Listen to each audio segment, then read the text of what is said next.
الحمد لله وكفى والصلاة والسلام على سيد الرسل وخاتم الأنبياء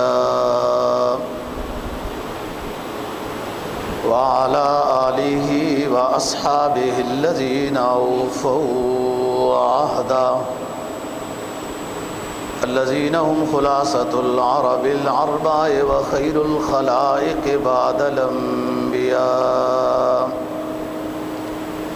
أما بعد فأعوذ بالله من الشيطان الرجيم بسم الله الرحمن الرحيم وأذن في الناس بالحج يأتوك رجالا وعلى كل ضامر يأتين من كل فج عميق قال النبي صلى الله عليه وسلم أفضل الحج العج والسج صدق الله العظيم وصدق رسوله النبي الأمي الكريم ونحن على ذلك لمن الشاهدين والشاكرين والحمد لله رب العالمين۔ 17واں پارہ سورہ حج کی ایک آیت کریمہ تلاوت کی ہے، اور جناب نبی پاک صلی اللہ علیہ وسلم کا ایک فرمان تلاوت کیا ہے جس کو امام بخاری نے روایت کیا ہے۔ آیت کریمہ کا مفہوم یہ ہے، اللہ تعالیٰ حضرت ابراہیم علیہ السلام کو حکم دے رہے ہیں وَأَذِّن فِي النَّاسِ بِالْحَجِّ، اے خلیل آپ بیت اللہ شریف تعمیر کر چکے ہیں، اب اعلان کریں لوگوں کو کہ وہ حج کے لیے آئیں۔ یأتوک رجالا، وہ پیدل چل کر بھی آئیں گے، وعلی کل ضامر، سواریوں پر بھی سوار ہو کر آئیں گے، یأتین من کل فج عمیق، دور دراز سے بھی لوگ حج کے لیے آئیں گے، لیشہدوا منافع لہم، تاکہ اپنے فائدے کی چیزوں کا مشاہدہ کریں لوگ حج کے لیے آئیں، وَيَذْكُرُوا اسْمَ اللَّهِ عَلَىٰ مَا رَزَقَهُم مِّن بَهِيمَةِ الْأَنْعَامِ، اور اللہ کا نام لے کر جانور ذبح کریں، وَآتِمُوا الْبَائِسَ الْفَقِيرَ، اور غرباء وغیرہ کو اس قربانی کا گوشت کھلائیں، لِيَشْهَدُوا مَنَافِعَ لَهُمْ وَيَذْكُرُوا اسْمَ اللَّهِ عَلَىٰ مَا رَزَقَهُم مِّن بَهِيمَةِ الْأَنْعَامِ فَكُلُوا مِنْهَا وَآتِمُوا الْبَائِسَ الْفَقِيرَ وَلْيَقْضُوا تَفَثَهُمْ وَلْيُوفُوا نُذُورَهُمْ وَلْيَطَّوَّفُوا بِالْبَيْتِ الْعَتِيقِ، حج سے فارغ ہونے کے بعد میل کچیل دور کر لیں، اچھی طرح نہا لیں، اور کوئی نظر مانی ہوئی تھی کہ فلانا کام میرا ہو گیا تو عمرہ کروں گا، طواف کروں گا، تو وہ آج پہنچ چکا ہے حرم میں، تو اپنی وہ نظر پوری کرے، اور جتنا وقت ملے بیت اللہ شریف کا طواف کرتا رہے۔ طواف ایک ایسی عبادت ہے کہ جو اور جگہ میں نہیں ہو سکتی۔ بیت اللہ شریف میں کوئی نفل پڑھ رہا ہے، وہاں حرم میں ذکر اذکار تلاوت کر رہا ہے، صدقہ خیرات کر رہا ہے، تو بہت اس کا ثواب ہے اور لاکھ گنا بڑھ جاتا ہے، لیکن یہ نوافل ذکر اذکار اس جگہ میں بھی ہو سکتے ہیں، دنیا میں کسی جگہ میں بھی مسلمان رہتا ہے تو وہ نیکیاں کر سکتا ہے، لیکن طواف ایسی نیکی ہے کہ جو سوائے مکہ مکرمہ بیت اللہ شریف کے ارد گرد کے علاوہ کہیں بھی دنیا میں نہیں ہو سکتی۔ اس لیے کوشش کرے کہ طواف زیادہ کرے، اور طواف پر ثواب بھی بہت زیادہ ہے۔ آپ کے سامنے جو حدیث تلاوت کی ہے، آپ صلی اللہ علیہ وسلم نے فرمایا افضل الحج الحج والسج، حج میں سب سے زیادہ فضیلت والا حج وہ ہے کہ جس میں تلبیہ زیادہ پڑھا جائے، زیادہ لمبا پڑھا جائے، اونچی آواز کے ساتھ پڑھا جائے۔ جس کا احرام لمبا ہوگا تو اس کا تلبیہ لمبا ہوگا۔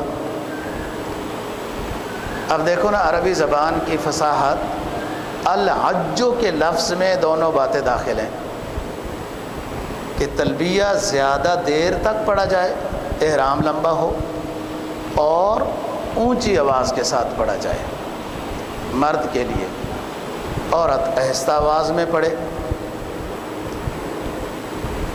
اور دوسری چیز وسجو،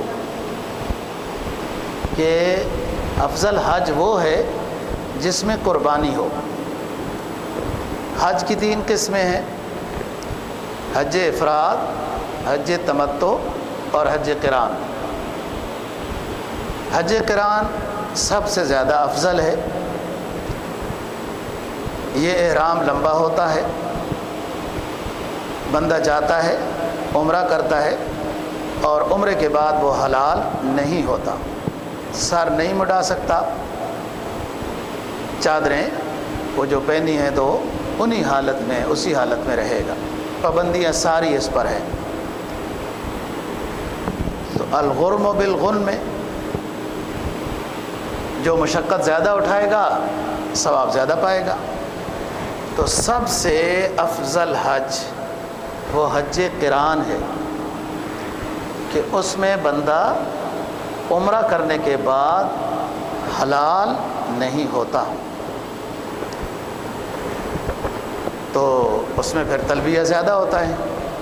جب یاد آئے تلبیہ، حدیث میں آتا ہے جب چڑھائی چڑھیں تلبیہ، سواری پہ بیٹھیں تلبیہ، اتریں تلبیہ، نشیب میں جائیں تلبیہ، سامنے کوئی بندے آ رہے ہیں ان کو دیکھ کر تلبیہ، لبیک اللہم لبیک۔ جتنا زیادہ کوئی پڑھے گا اس کا حج اتنا زیادہ حلاور ہوگا، برکات والا ہوگا۔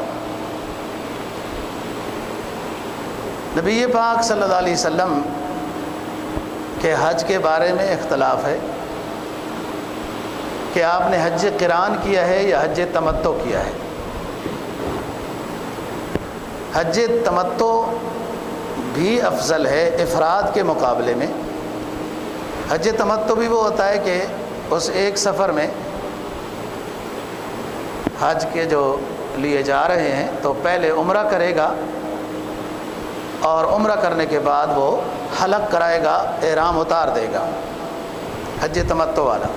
پھر حج کے دنوں میں دوبارہ احرام حج کا باندھے گا حدود حرم میں، اس کو حج تمتع کہتے ہیں۔ یہ حج افراد کے مقابلے میں تو افضل ہے، لیکن حج قران کے مقابلے میں اس میں مشقت کم ہے کہ درمیان میں بندہ حلال ہو جاتا ہے۔ آپ صلی اللہ علیہ وسلم نے حج قران کیا ہے یا تمتع، دونوں طرح روایات ہیں، لیکن علمی بات ہے، سمجھ آ جائے تو اچھی بات ہے، نہ آئے تو بھی کوئی بات نہیں۔ حج تمتع میں عمرہ کر کے بندہ حلال ہو جاتا ہے، لیکن اگر گھر سے قربانی ساتھ لے کے گیا ہو تو حج تمتع والا بھی عمرہ کر کے حلال نہیں ہو سکتا۔ حج تمتع بھی حکم میں قران کے چلا جاتا ہے۔ آپ صلی اللہ علیہ وسلم چونکہ قربانی جو جانور کرنے تھے وہ مدینہ سے ساتھ لے کے گئے تھے، اس لیے آپ نے عمرہ کرنے کے بعد حلق نہیں کرایا۔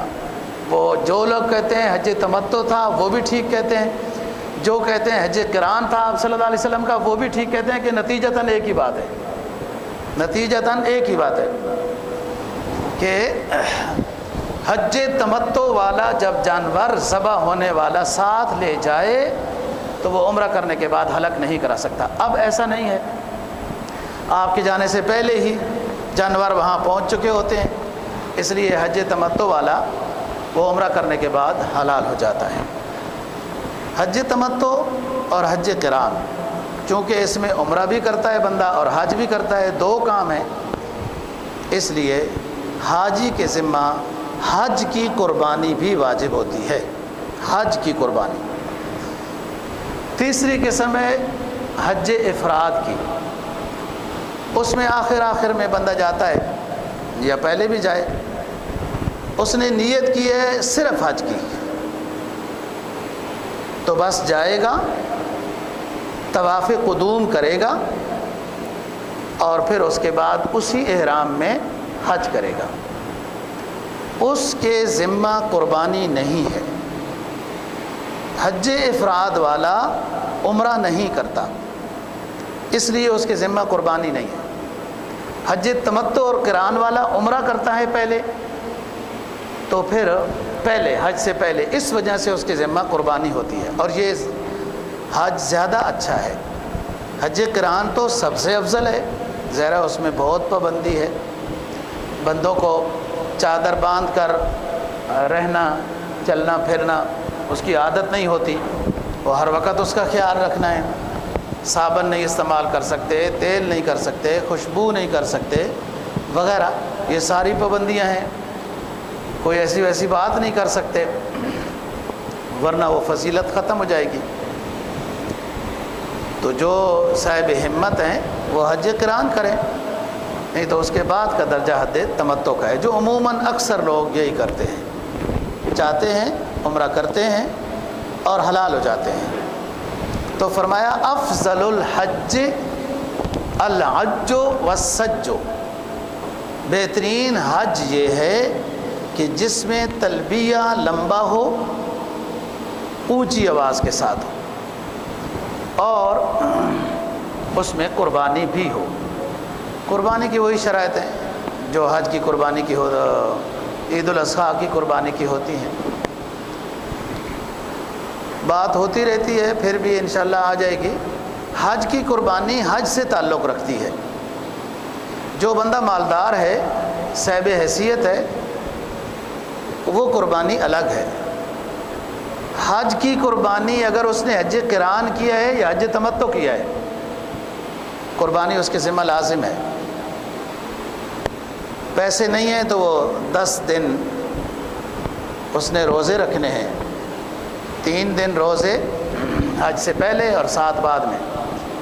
لیکن اگر وہ حج سے پہلے روزے نہیں رکھ سکا، حج تمتع قران والا، تو بس ایک ہی شرط ہے، اب قربانی کرنی ہے، قرض لے جو بھی کرے، ورنہ حج ناقص ہوگا۔ حج افراد کے ذمہ قربانی نہیں ہے، کرنا چاہے تو۔ بات جو سمجھانے کی ہے وہ یہ کہ حج کی قربانی کا تعلق حج کے ساتھ ہے، وہ حج تمتع اور حج قران والے کے ساتھ ہے، اور وہ حدود حرم میں ذبح ہونا اس کا ضروری ہے۔ منا میں ہی ذبح خانے ہیں اور وہ حدود حرم ہے۔ جو قربانی ہم عید الاضحیٰ پہ کرتے ہیں اس کا تعلق مالداری کے ساتھ ہے، کہ جو صاحب حیثیت شخص ہے اس پر قربانی واجب ہے۔ گھر میں ایک فرد ہے، کئی فرد ہیں، بات ہوتی رہے گی۔ گویا ایک مالدار حاجی ہے، مقیم ہے، تو اس کے ذمہ 2 قربانیاں ہیں، ایک حج کی، ایک اس کے مالدار ہونے کی۔ حج کی قربانی تو حدود حرم میں ضروری ہے، انہی دنوں میں ضروری ہے، لیکن مالداری کی قربانی وہ بے شک حج میں گیا ہوا ہے، وہ اپنے علاقے، اپنے گاؤں، اپنے ملک میں کر سکتا ہے۔ تو بات یہ تھی کہ بیت اللہ شریف کو جب ابراہیم علیہ السلام نے بنا لیا تو اللہ تعالیٰ نے حکم دیا اذن فی الناس بالحج، آپ لوگوں کو بلائیں حج کے لیے۔ حدیث میں آتا ہے کہ ابراہیم علیہ السلام نے عرض کیا، اللہ پاک ادھر تو چند لوگ ہیں، وہی قبیلہ جرہم کے لوگ جو آ کر آباد ہو گئے تھے، تو کون آئے گا، میری آواز کہاں تک جائے گی؟ تو اللہ تعالیٰ نے فرمایا کہ آپ اعلان کریں، ہم آواز پہنچائیں گے، ہمارے ذمہ ہے آواز پہنچانا۔ اللہ کی توفیق سے ہوتا ہے، نبی کی آواز نہ پہنچی تو ابو جہل پڑوسی تھا تو نہ پہنچی نا جی آواز، اور پہنچنے پہ آئی تو حبشہ کے بلال کو پہنچ گئی، صہیب رومی کو پہنچ گئی، سلمان فارسی کو پہنچ گئی۔ آواز اللہ پہنچاتا ہے، انسان کی ذمہ تو ندا ہے نا جی، آپ اذان دیتے ہیں، آواز جاتی ہے، اب کس کی قلب پہ اثر کرتی ہے وہ اس کی توفیق ہے، جس کو وہ لے آئے مسجد میں، جس سے ناراض ہے وہ اس کو آواز سمجھ نہیں آتی، اور شیطان پھر اگلا سبق پڑھا دیتا ہے کہ کدھر جائیں، ادھر بریلویوں کی مسجد ہے، ادھر دیوبندیوں کی مسجد ہے، ادھر اہل حدیثوں کی مسجد ہے، کیا کریں، کیا نماز پڑھیں، کہاں جائیں؟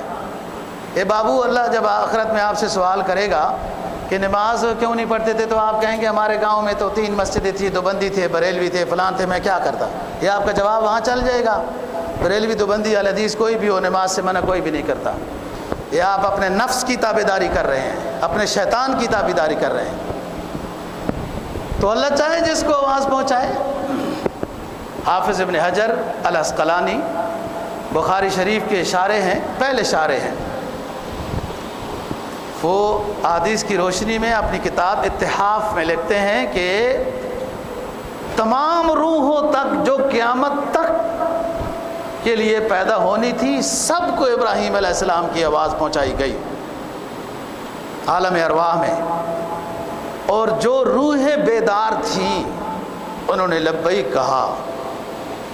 جن روحوں نے لبیک ابراہیم علیہ السلام کے بلاوے پر کئی دفعہ کہا تو ان کو حرمین کی زیارت کئی دفعہ زندگی میں نصیب ہوگی۔ اب یہ اس کیفیت کی بات ہے۔ حضرت آدم علیہ السلام کو جب دنیا میں اللہ تعالیٰ نے بھیجا ہے تو ایک حدیث تو یہ کہتی ہے کہ اللہ تعالیٰ نے فرشتوں کو بھیجا، اور پہلی تعمیر دنیا میں بیت اللہ شریف کی فرشتوں نے کی ہے۔ ان اول بیت وضع للناس للذی ببکۃ مبارکہ، پہلا وہ گھر جو دنیا میں بنایا گیا وہ اللہ کا گھر ہے۔ اور آگے اگلا ایک اور جملہ بھی، ان اول بیت وضع للناس للذی ببکۃ مبارکہ، اللہ کا پہلا گھر جو دنیا میں بنایا گیا وہ اللہ کا گھر ہے مکہ مکرمہ میں۔ ان اول بیت وضع للناس للذی ببکۃ مبارکا، فائدہ کس کا ہے؟ ھدی للعالمین۔ گھر تو اللہ نے اپنا بنایا ہے، اس کو گھر کی محتاجی نہیں ہے۔ انسانیت کی، جن و انس کی فلاح کے لیے اپنا گھر دنیا میں بنایا کہ اس پہ اپنی رحمت برساؤں گا، جو حاضری دیں گے وہ مستفید ہوں گے۔ ھدی للعالمین، گھر تو اپنا بنایا، فائدہ لوگوں کا ہے، جن و انس کا ہے۔ ایک کہ دنیا میں سب سے پہلے جو اللہ نے بنایا ہے وہ نظام کل پانی تھا پورا۔ اس پانی میں جہاں سے مٹی ابھری، سب سے پہلے جس جگہ سے پوری دنیا میں پانی تھا، سب سے پہلے جس جگہ سے مٹی نظر آئی، وہ مٹی والی جگہ وہ بیت اللہ شریف کی جگہ ہے، یہ سینٹر ہے۔ اور پھر اور جگہوں میں بھی خشکی اللہ کے حکم سے ہوتی گئی۔ آدم علیہ السلام اتارے گئے، 7 بیگم اتاری گئی۔ تو ایک حدیث تو یہ ہوئی کہ فرشتوں نے تعمیر کی، دوسری حدیث کہ پہلی دفعہ بیت اللہ شریف بنایا اللہ نے بیت المعمور اور عرش سے دنیا میں نازل کیا ہے، فرشتوں نے نہیں بنایا، فرشتوں نے بعد میں سیٹنگ کی ہے۔ اور یہ بیت اللہ شریف بہت مبارک جگہ ہے، بعینہ ہی بیت المعمور کے سمت کے نیچے ہے۔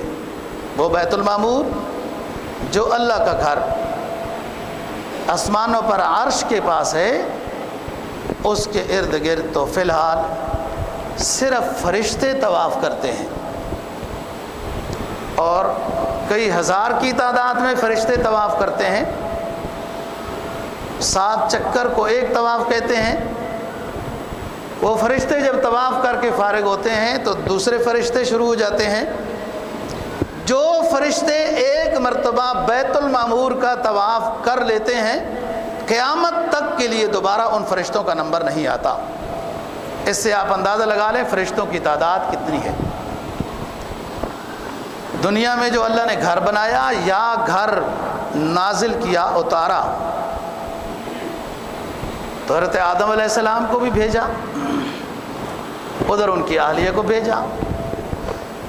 قدرت کو منظور یہی تھا، بنے نوع انسانی کو دنیا میں پھیلانا تھا۔ ادھر آدم علیہ السلام سے غلطی ہونی تھی، انہوں نے توبہ کرنی تھی، اللہ نے معاف کر دینی تھی، دنیا میں اللہ نے بھیجنا تھا۔ اور ابو الآدم سے غلطی ہوئی، توبہ کی، اللہ نے معاف کی، یہی انسانوں کو سمجھانا تھا کہ تم سے بھی غلطی ہو گئی تو کوئی بات نہیں، تم بھی معافی مانگو گے، معاف کر دیں گے، کہ جد امجد تمہارے آدم علیہ السلام سے بھی وہ خطا اجتہادی ہوئی، سمجھ نہ سکے۔ انسان سے بعض دفعہ ایسی غلطی ہو جاتی ہے تو مایوس نہ ہو۔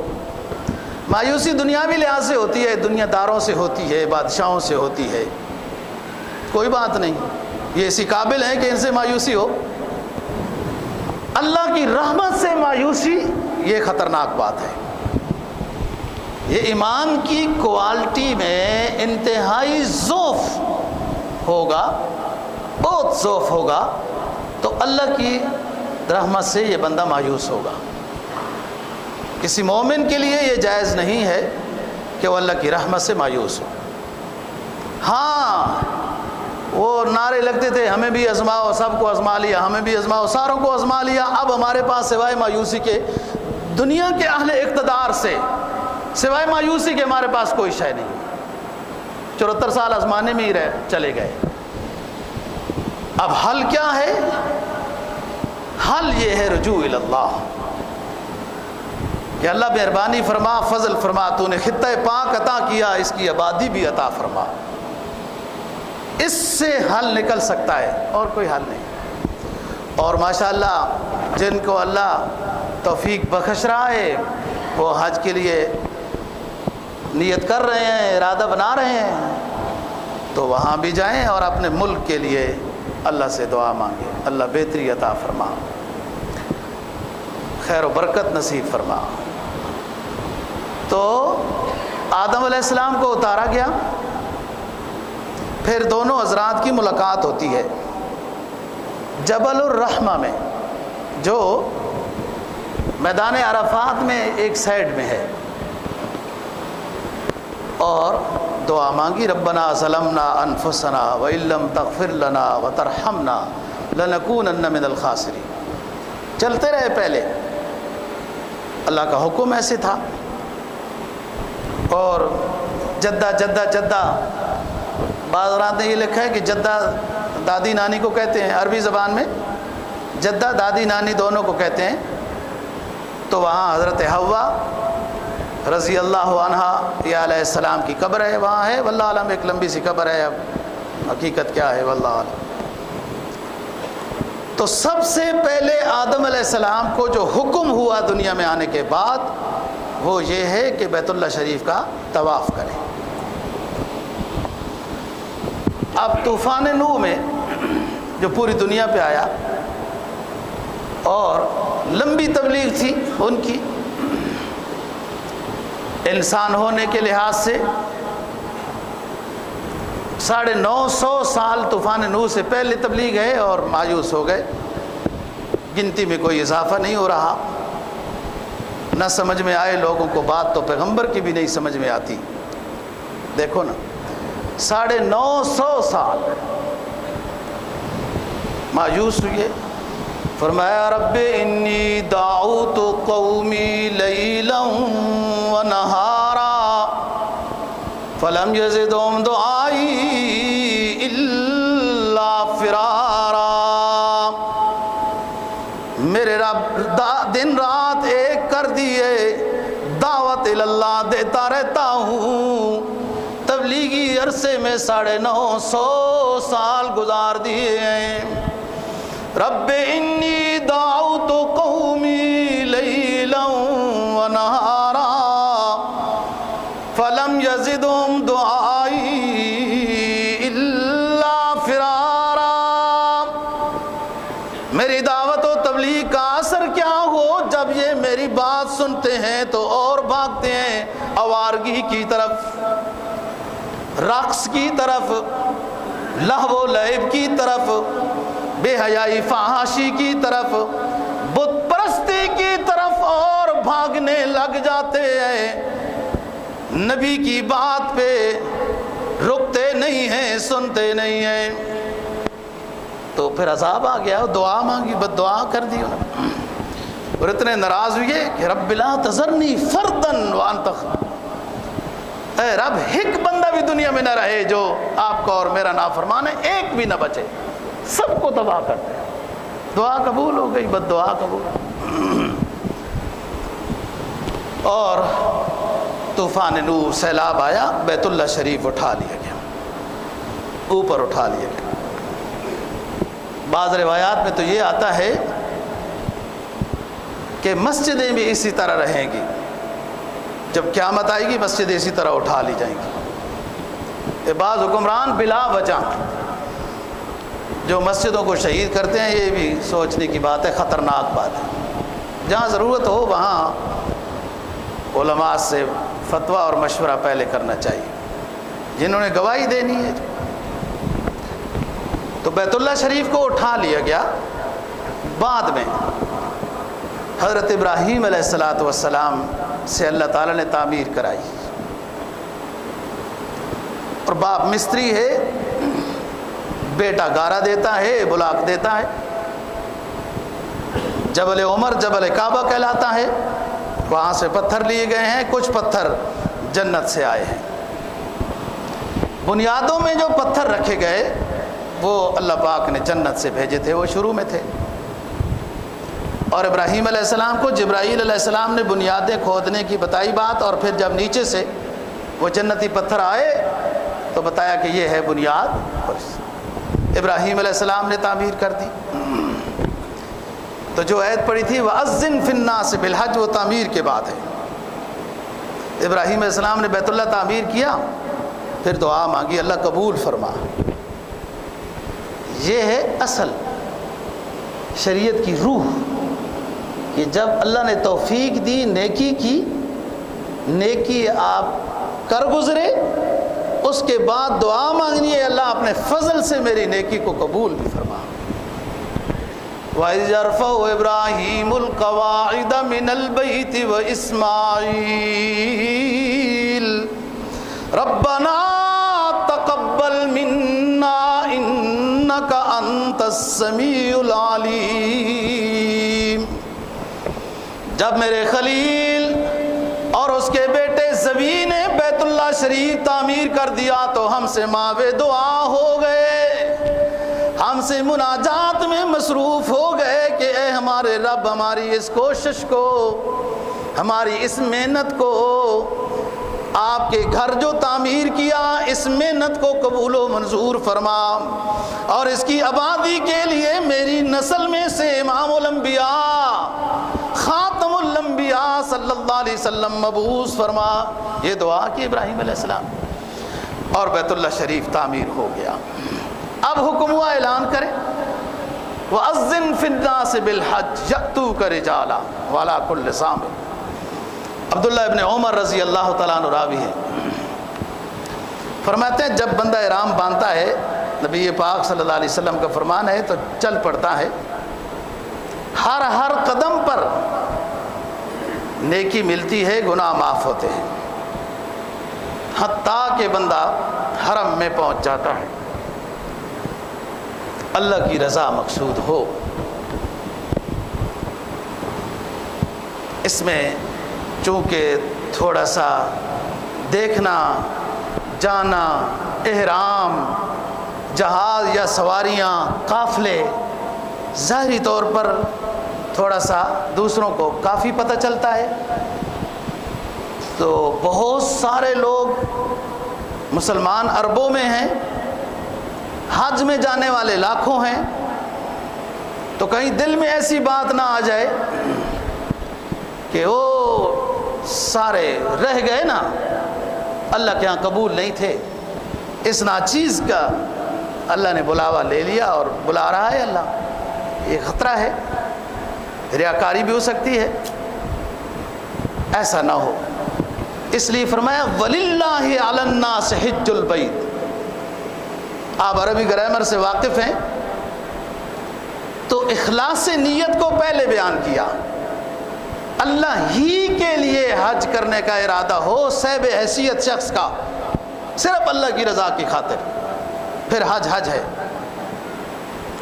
حج کے احکام سیکھے، آداب سیکھے، رزق حلال جمع کرے اور صرف مقصد اللہ ہی کی رضا ہو، پھر حج انقلاب لاتا ہے.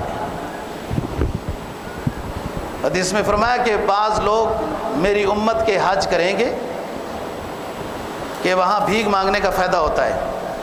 ہر حاجی کوئی نہ کوئی تو صدقہ خیرات نکالتا ہے، تو بھیک مانگنے کی غرض سے. بعض لوگ حج کریں گے کاروبار کی نیت سے، بعض لوگ حج کریں گے سیر و تفریح کی نیت سے، چلو اس دفعہ ادھر پھر آتے ہیں. وہاں بھی بڑے بڑے شاپنگ سینٹر بنائے گئے ہیں، چلو اس دفعہ وہ دیکھ لیتے ہیں دبئی کے بجائے. 3 لوگ. چوتھے لوگ، بعض لوگ حج کریں گے، لوگ حاجی کہیں. ابھی ووٹوں کا زمانہ آئے گا نا، دیکھنا پھر الحاج. او یار حج تو ہم نے اس لیے کیا تھا کہ ووٹوں کی بھیک آسانی ہو مانگنے کے لیے. بعض نمازیں پیش کرتے ہیں، بعض کیا پیش کرتے ہیں، کیا سے کیا، اور سب نظام وہ ہے. چوتھے لوگ وہ ریاکاری، شہرت، الحاج. اور بعض لوگ تو باقاعدہ بندہ نام پوچھے تو کہتے ہیں حاجی فلاں صاحب. یہ بھی غلطی ہے. کیا پتہ ان کی ریاکاری کی نیت نہ ہو، لیکن دیکھو نا رکن اسلام ہے. ایمان کے بعد نماز روزہ حج زکوٰۃ، نماز روزہ حج زکوٰۃ. نماز تو پوری زندگی پڑھتے رہے، ساتھ نمازی نہیں لکھایا. روزے بھی ہر سال رکھتے رہے، ساتھ روزے والا بندہ نہیں لکھایا. زکوٰۃ بھی آپ دیتے رہے، زکاتی تو نہیں لکھایا. تو حج کی کیا بات ہے؟ یہ بھی ایک رواج سا ہی ہے، بچنا چاہیے. چوتھے طرح کے لوگ ایسے ہوں گے جو شہرت، ریاکاری. اور بعض دفعہ تو بندوں سے بات کرو تو جب وہ دلائل میں ہار جاتے ہیں تو آگے سے کہتے ہیں تم نے بیت اللہ دیکھا ہے؟ میں نے بیت اللہ دیکھا ہے. تم نے حرمین کی زیارت کی ہے؟ میں نے حرمین کی زیارت کی. آپ ہم سے افضل ہو؟ او بھائی بات ادھر کی ہو رہی ہے یا وہ مقابلہ ہے؟ جیسے مشرف صاحب تقریر میں موقع دکھا کے کہتے تھے تمہارے لیے دروازہ کھلا ہے، میرے لیے بیت اللہ کا دروازہ کھلا ہے. او بابا مجھے صدر بنا دو تو میرے لیے بھی دروازہ کھل جائے گا. یہ کوئی مقام تقویٰ ہے؟ یہ تو ایک سعودی عرب کا ایک انعام ہے تمام مسلمان بادشاہوں کے لیے. بیت اللہ کھل گیا تو کیا ہو گیا؟ کام سیدھے نہیں ہوئے، نماز سیدھی نہیں ہوئی، کلمہ ابھی تک سیدھا نہیں ہوا، بیت اللہ کھل گیا تو کیا ہو گیا؟ ہمیں صدر بنا دو تو ہمارے لیے بیت اللہ کھل جائے گا. تمہارے لیے بیت اللہ کھلا، میرے لیے بیت اللہ شریف کا دروازہ کھلا ہے. کیا بات ہے جی! یہ مقام اعزاز سعودی عرب نے مسلمان بادشاہوں کے لیے رکھا ہوا ہے. جو بھی بادشاہ بن جائے، جس ملک کا بادشاہ ہے، اس کے لیے ہوتا ہے. اب کوئی ضیاء الحق ہے جو مغرب کی نماز کی جماعت بھی کراتا ہے اور کنہیں کو اپنی نماز بھی نہیں آتی. یہ تو پھر اس مقام پہ جاؤ تو بہت کچھ ہے. پھر